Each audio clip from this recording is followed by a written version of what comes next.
Ghislaine Maxwell pleads the fifth before Congress. No surprise there. 10 Downing suddenly wobbly. Now that is a surprise. And lawmakers begin peering into the DOJ's Epstein redactions. Meta knowingly exposes children to sexual exploitation and mental health harm. The trial over that stinging allegation began today.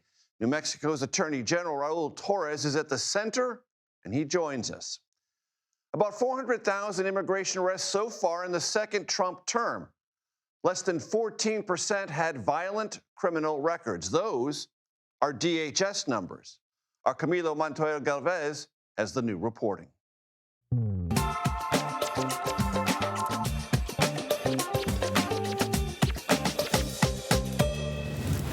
Hello everyone, I'm Major Garrett in Washington. Welcome to the Takeout. The Super Bowl is a football game, an entertainment spectacle, a global billboard, and a crucible of American political discord. It began, of course, as just a football game. The entertainment part really picked up in the early 1990s, the year specifically 1993, when Michael Jackson performed at halftime. Shortly thereafter, the Super Bowl became kind of a global marquee for commercials and messaging. And it became part of the seemingly ceaseless American political tug-of-war, well, just recently. Herein, two disconnected stories converge: Jeffrey Epstein and Bad Bunny. During the Super Bowl, Epstein's survivors appeared in a commercial. Because this girl deserves the truth. Because she deserves the truth. Because we all deserve the truth. The spot was designed to deepen the well of support for transparency and justice, a long-running pursuit of the survivors that, due to a law demanding release of all Epstein files, made this message recognizable and resonant. No explanation was required. Bad Bunny dominated the halftime show without a single lyric sung in English, yet with cultural touchstones and motifs familiar to any American community, animated and enlivened by Latino culture. Puerto Rico, part of America as a commonwealth and where Bad Bunny was born, of course, got extra love, but the Americas and the United States of America were given their reverent due. Even so, an online spat over taste and language ensued. It was led, perhaps predictably, by President Trump. He labeled it absolutely terrible, an affront to American greatness, as well as being supposedly divorced from success, creativity, and excellence. Divorced? Wait. There was an actual marriage, a charming Grammy handoff to a child, and one chart-topping hit after another. Despite predictions to the contrary, cameos from a raft of A-listers yielded scant political fireworks. Bad Bunny, you see, left the fireworks to, well, the fireworks. For the tens of millions who tapped their toes, no explanation was required. What Epstein and Bad Bunny represent to America now, however, is worth considering.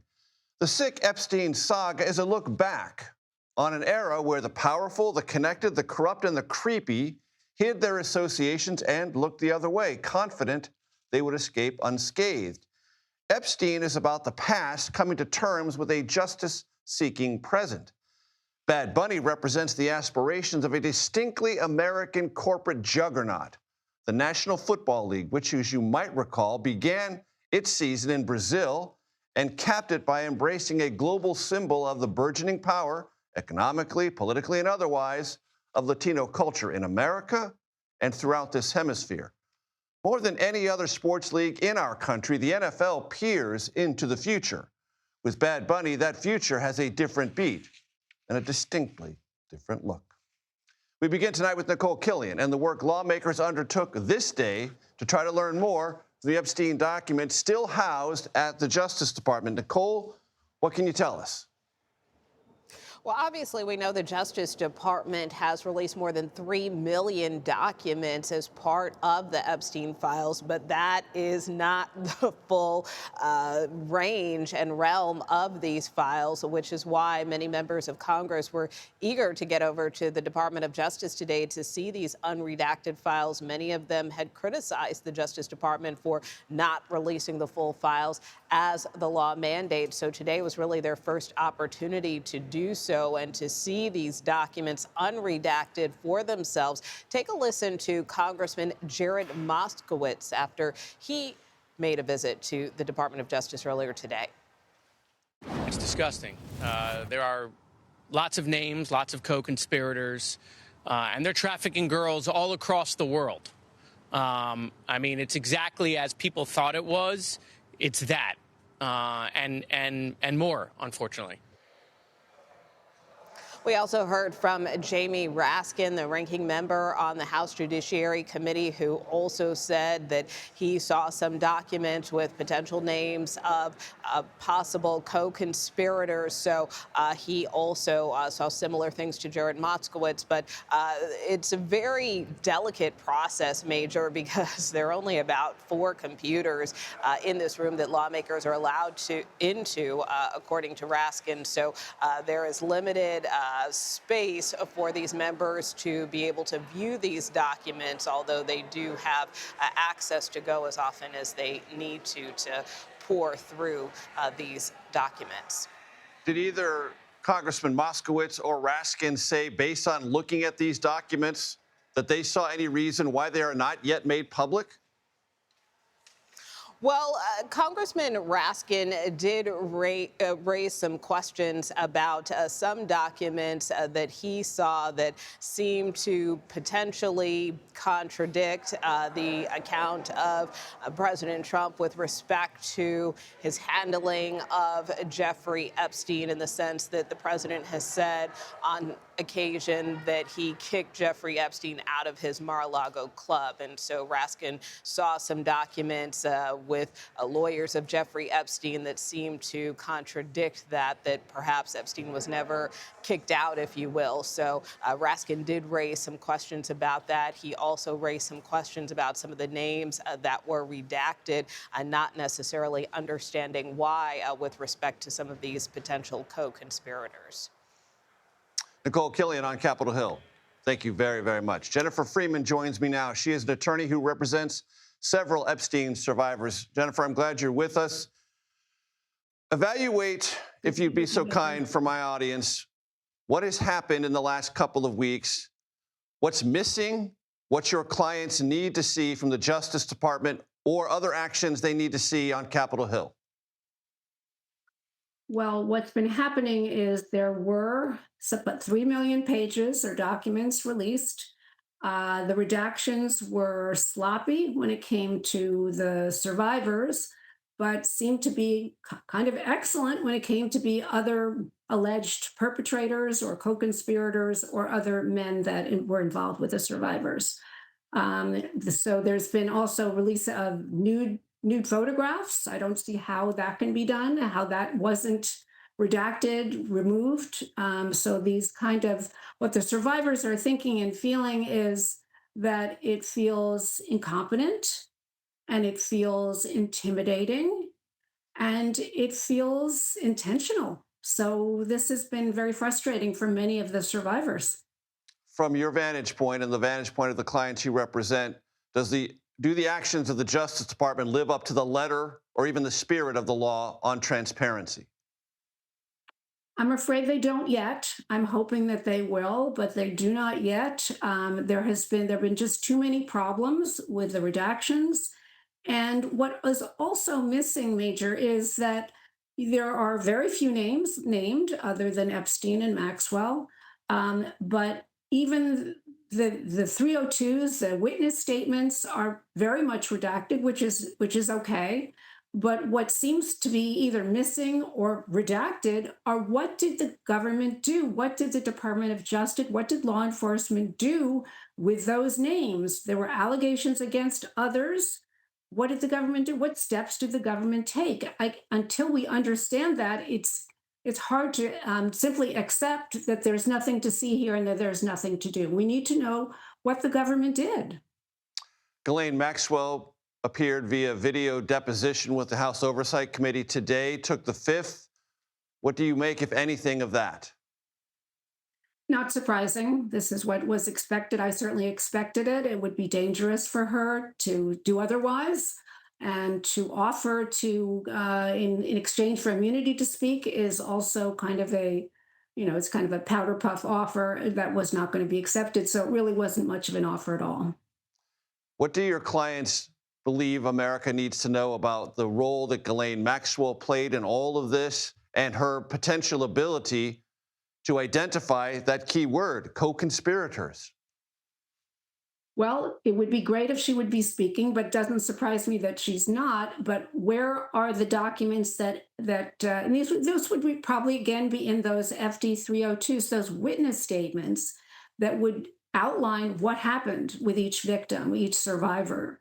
And because those are heavily redacted, and so many other documents that are relevant to the underlying evidence, we don't see what it is, but we certainly know, as we know for one of my clients, Annie Farmer, that she testified at Ghislaine Maxwell's trial and told her story there. And we know that Maria Farmer in 1996 reported Epstein and Maxwell to the law enforcement, to the FBI, and it seems like nothing was done with that either. So it's been a very frustrating period for 3 decades of inaction.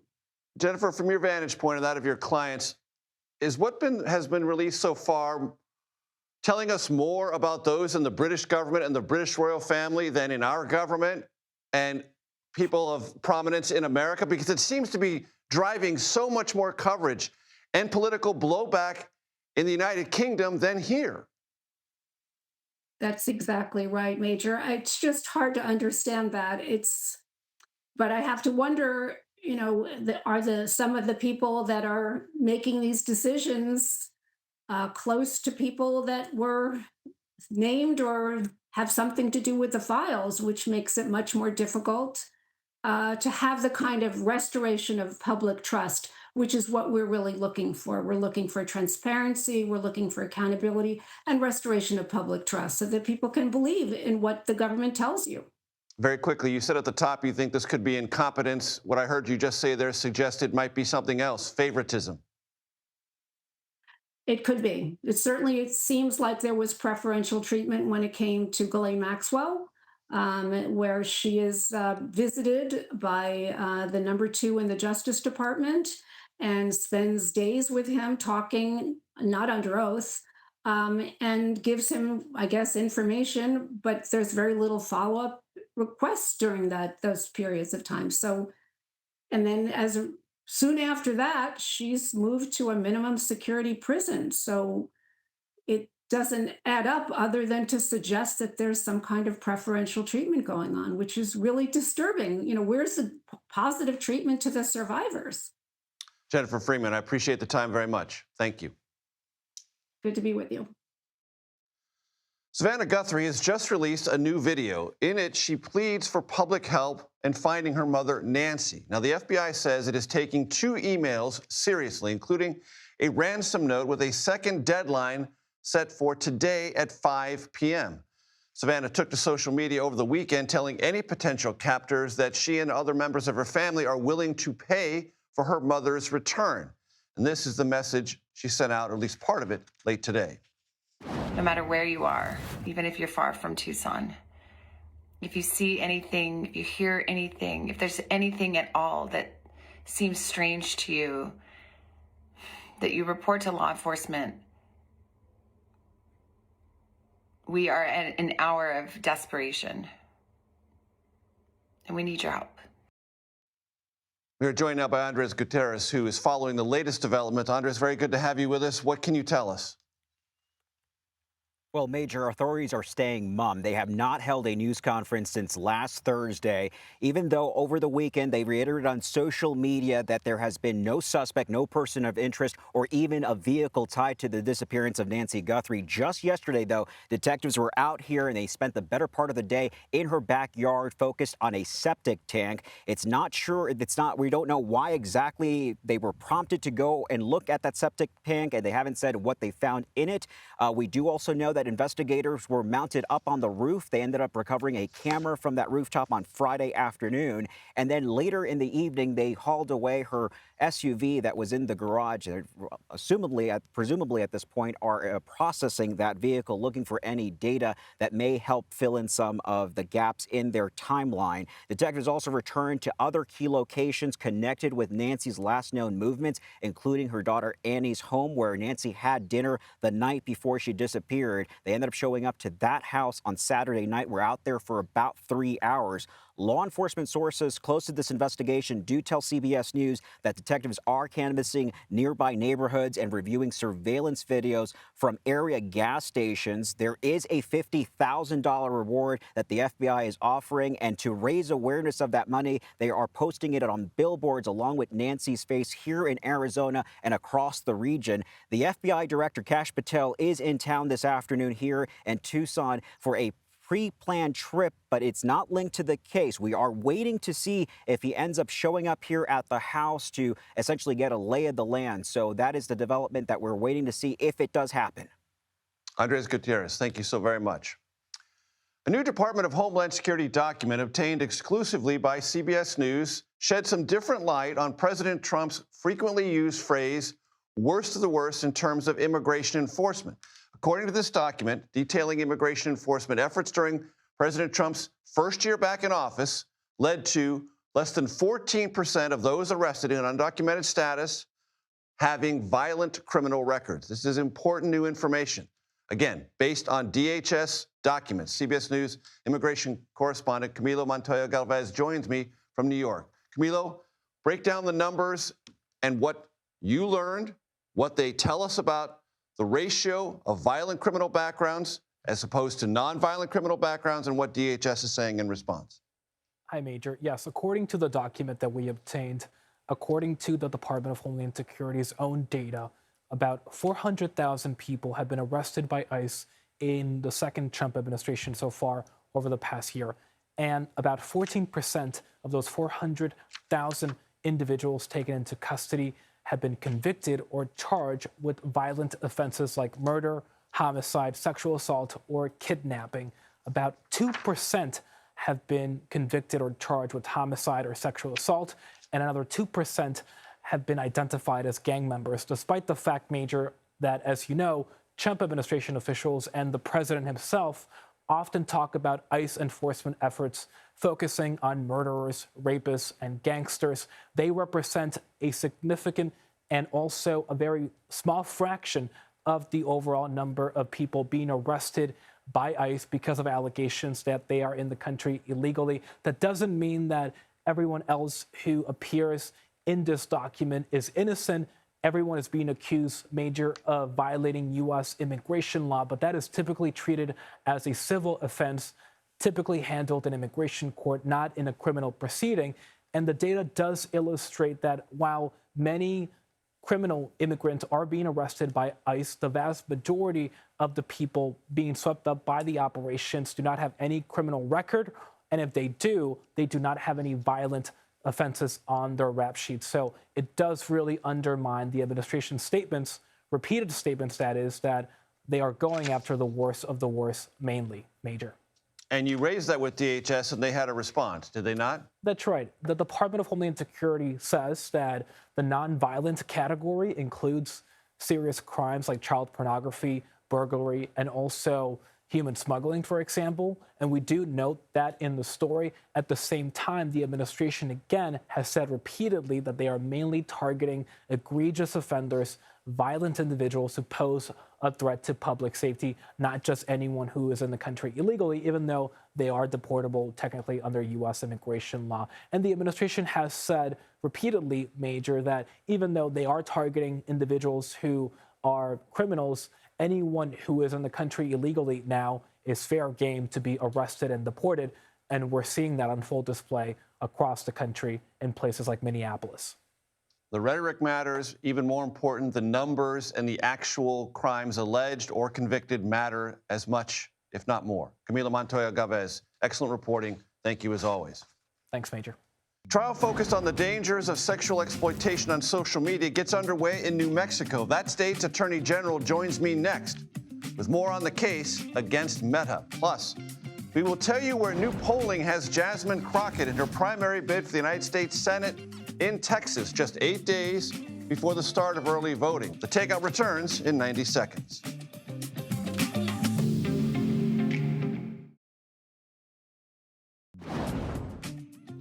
Welcome back to The Takeout. Opening statements are now underway in New Mexico's lawsuit against Meta. The state is alleging Facebook's parent company opens up children to the dangers of sexual exploitation. CBS News' Jolene Kent reported on the beginnings of this suit almost 2 years ago. New Mexico's Justice Department back then successfully carried out sting operations where agents used artificial intelligence tools to create images of young girls online to see if anyone would reply. Well, they did, and that led to arrests of at least 4 people. New Mexico Attorney General Raul Torres joins me now. Mr. Attorney General, I'm glad to have you with us. I read a fair amount of the lawsuit. You are explicit in your allegations that Meta knows what it's doing, does not care, has been warned internally repeatedly, and profits from this action. Major, that's exactly right. And the testimony that got underway today in our trial in Santa Fe really laid the groundwork for holding this company to account. They've established one of the largest online platforms in the world where we know predators are going each and every day to try and target and exploit children. We know they've designed a product that is inherently dangerous for kids. And what we also know is that they've been lying to the public, to parents, to families, and to our communities for far too long about the dangers in these spaces. That's what this trial is about, and that's what this case is all about. Explain the specifics of the sting operation you undertook. So we actually created undercover accounts using some established techniques that, frankly, I used to use when I was a frontline internet crimes prosecutor. Decoy accounts that used artificial intelligence to transform some of our special agents into what appeared to be underage girls on the platforms, because we were trying to test and see exactly what would happen when someone who presented like that on the platform was there in a space that we thought was going to be inherently dangerous. And what they found was truly shocking. They were inundated with images of a graphic nature. They were solicited for sex. And, you know, the response from the company, rather than trying to pull down some of the followers or to track some of the followers, what they did instead is to feed that account information about how they could grow the user base. And that's exactly the kind of behavior that I think really draws attention to the fact that Meta is placing profit over safety in the way it's designed its products. You have heard, Mr. Attorney General, in other contexts, firms like Meta say, well, we are protected by Section 230. We are immune from what anyone on our platforms post. Therefore, we're untouchable. Well, the problem with Meta's position is that argument was presented to the judge as they tried to have this case tossed out. The judge rejected it in part because we're not going after the content that's posted by third-party participants on the platform. We're instead holding them to account for the design features of the product and the misrepresentations that they've made about the safety of those products. Section 230 does not immunize them or shield them from liability for lying to the public, for lying to parents and young people, and it also doesn't shield them from liability for the product choices and design choices that they made in developing these platforms and allowing them to create these sort of manifest dangers. Imagine a world in which this lawsuit is successful from your point of view, Mr. Attorney General. What does the remedy look like, and how soon would users notice it? Well, this potentially could lead to civil penalties in the billions of dollars, although our focus has been throughout in changing the way that Meta does business. We want a fundamental reevaluation of their business model. We want changes to the algorithm, real and meaningful age verification, and design changes that are really impacting mental health right now. We need to see a lot of elemental redesign in what the products are doing. And more than anything else, they need to stop lying to the American public about the dangers that they know that they have created, and they need to be held to account for those things. I think if we're successful, we'll build a blueprint and a roadmap for policymakers and others who are concerned about this behavior, not only in the United States, but around the world. And hopefully we'll bring a new era of accountability for big tech. Very quickly, Mr. Attorney General, as I read the lawsuit, there was an emphasis on the data of teens, Meta knowing its value, and designing things to exploit it for profit.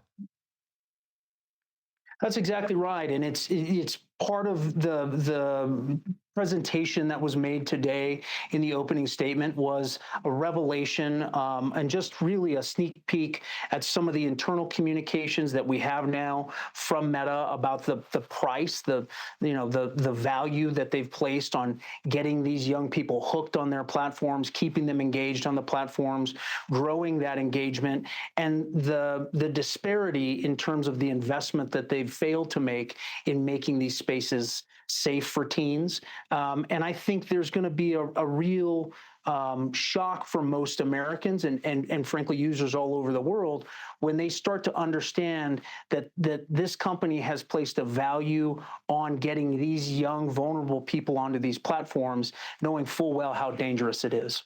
Very tough allegations. They will be tested in court. Mr. Attorney General Raul Torres, New Mexico, thank you very much for your time. Thank you.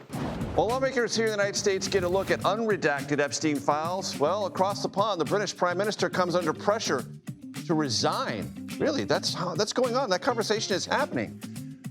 Our political panel weighs in on that and a whole lot more when we come back. Welcome back to Takeout. Thanks for hanging out with us. British Prime Minister Keir Starmer says he will, quote, not walk away, unquote, from 10 Downing Street. He faces some calls, even within his own Labour coalition, to resign over links between those around Keir Starmer, including the one-time U.S. ambassador and Jeffrey Epstein. Democratic strategist Mally Smith, first time here, and Republican strategist Rena Shaw, a regular, are here with me now for the political panel. So I talked to Jennifer Freeman about this earlier in the show, represents many Epstein survivors, about how this is such a bigger deal in the United Kingdom politically than it is here. How do you assess that, Mally? Well, I think in our country, we are so incredibly polarized that once something becomes a partisan issue, it makes folks just go into their separate camps and everything becomes a bit of a 50-50 issue. With that being said, though, this is an issue that is affecting the Trump administration. We know, other than Trump's gambit to try to invade Greenland, this is the most unpopular political issue he has. I wish the U.S. would embrace the same level of accountability that the U.K. is embarking on with holding Keir Starmer and his government accountable for appointing Mandelson. But I think it's just harder in the U.S. because we are so entrenched politically in our own tribes. So Thomas Massie, Republican of Kentucky, is no weather vane of the House Republican Conference. He's out on his own. He always is. He's constantly attacked by President Trump. And he said this over the weekend about Commerce Secretary Howard Lutnick, whose name appears more than once in these newly released files. Let's listen. Should he come before Congress and testify? No, he should just resign. I mean, there are 3 people in Great Britain that have resigned in politics. The ambassador from Great Britain to the United States, the prince lost his title for less than what we've seen Howard Lutnick lie about. Now, the White House was asked about this, said he's a great member of the cabinet and we're focused on the future. Nothing appears to be happening there. There's not much quaking around the Trump inner circle, even though the Epstein file story continues. Yeah, it's not particularly surprising, though, because this is a story that they have learned to live with. And I hate to put it that way. At this point, we know that these unredacted files are revealing a bipartisan web of silence. And that, to me, has been the most shocking. It's not like one side or the other. Elites from both sides, they protected their own. And what it proved is that Washington's real divide isn't us versus them or red versus blue. I think here is a moment in which Trump could step out, but how can he when he's also named, when this was a longtime friend of his? So I think, to me, the wildest part here, and the part that I'm always concerned about, is Congress. Right, and there's the interesting geography of it is it's Washington, it's New York, it's Palm Beach, it's a little bit of Hollywood, it's a little bit of London, it's a little bit of the Middle East. And, well, that's Congress, too. It represents all of the country, right? A body made up of all these people, and they're sitting on dynamite right now. This is not about justice anymore, I think. That's a problem. That's got lost here. Well, the victims don't get and their attorneys say it is, but the politics around it continue to reverberate. And that's what's showing that this is a slow drip strategy to weaponize scandals for midterms, and that keeps voters hooked like a bad reality show. Speaking of the midterms, John Ossoff, running for re-election in Georgia, it was thought to be a really competitive race. It doesn't feel that much anymore. Here's a new ad he cut which talks about the very thing you mentioned, Rena. Let's listen. This is a government of, by, and for the ultra-rich. It is the wealthiest cabinet ever. This is the Epstein class ruling our country. That's quite evidently not an ad. It's just a speech. But nevertheless, the message is the same. The message is the same. And Epstein, even though so much of what we focus on is the abhorrent sex crimes, he also was trading in favors and financial information. That's what brought down Mandelson. Mandelson himself is gay. It wasn't the fact that it was the girls. It was that he lied. Yeah, he lied, and that Epstein gave him or that he gave Epstein privileged information. And you see insiders trading with each other on information. Essentially, you had Epstein as Satan's concierge, just providing anything to these rich elites that they wanted, whether it was access, information, the ability to feel special and powerful. And I think Ossoff has really been able to connect two things that Americans care about: corruption and the economy. And being able to connect those two messages together, that these folks are trading and on their privilege while also hurting you economically, is a powerful message. Let's go to Texas really quick. New poll, University of Houston. Let's go to the Republicans first control room. It shows, according to their most recent data, margin of error about 4%. Ken Paxton leading 38%. Incumbent Senator John Cornyn 31%. Wesley Hunt 17%. That means Paxton's in the lead if this poll is correct, but not at 50%, which means there's a runoff. Sure.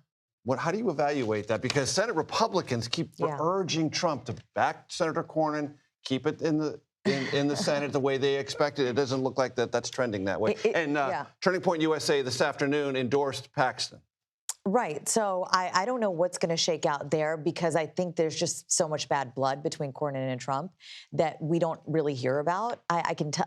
I don't know how much more I can say other than I don't think he's going to come to his aid. But president to Cornyn's. The president won't come to Cornyn's aid, but I will say the president needs to pay attention to what's going on here. This is, and no one's really admitting this, this could preview a Dem playbook for the South, blending progressive fire with real local flavor. I think that's what I'm sensing here, whether you're talking about Tallarico or Crockett or anyone. I'm seeing it all kind of.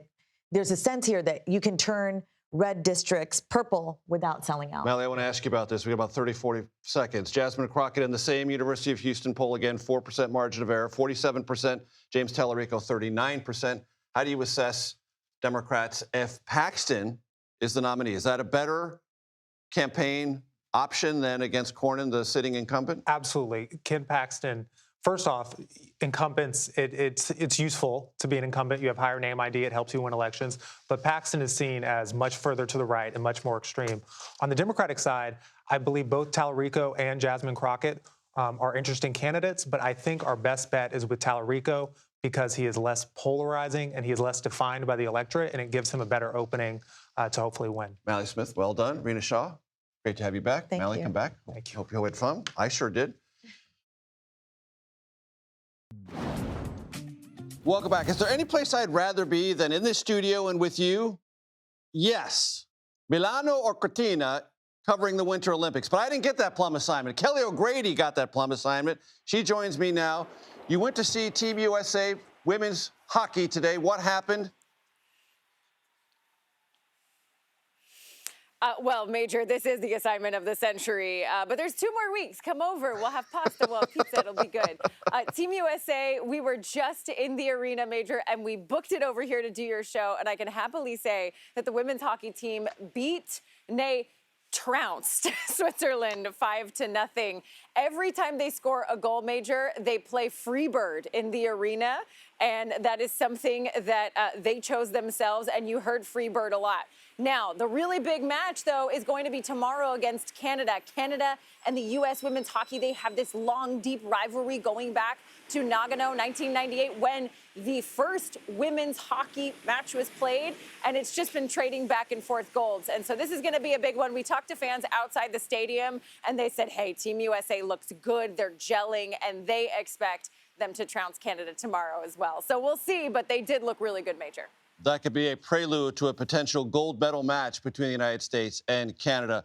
Talk to us about Lindsey Vonn. A very tough weekend for Lindsey Vonn. Courageous, trying so hard at age 41 with a torn ACL to get down the mountain. She made it 13 seconds in.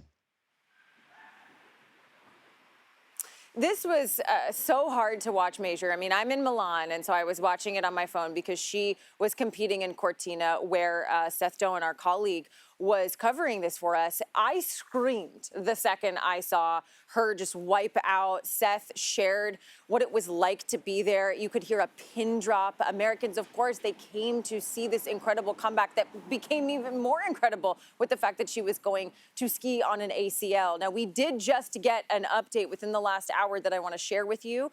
She said, you know, this is not how she wanted her Olympic dream to end. And in a sport as dangerous as downhill skiing, 5 inches can make the difference between finishing strong and hitting, you know, those gates that she was going by. That's what happened there. Now, she shared that she has a complex tibia fracture. It is stable, but it's going to require multiple surgeries.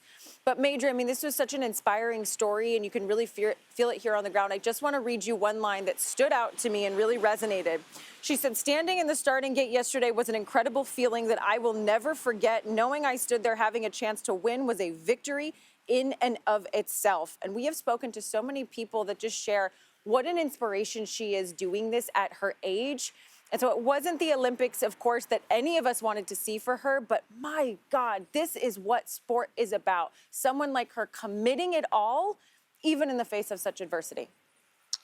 Kelly, we've got about 30 seconds, and I don't want to force you to try to answer a question on the Winter Olympics in 20 seconds, so I won't do that. I'm just going to pad a little bit here.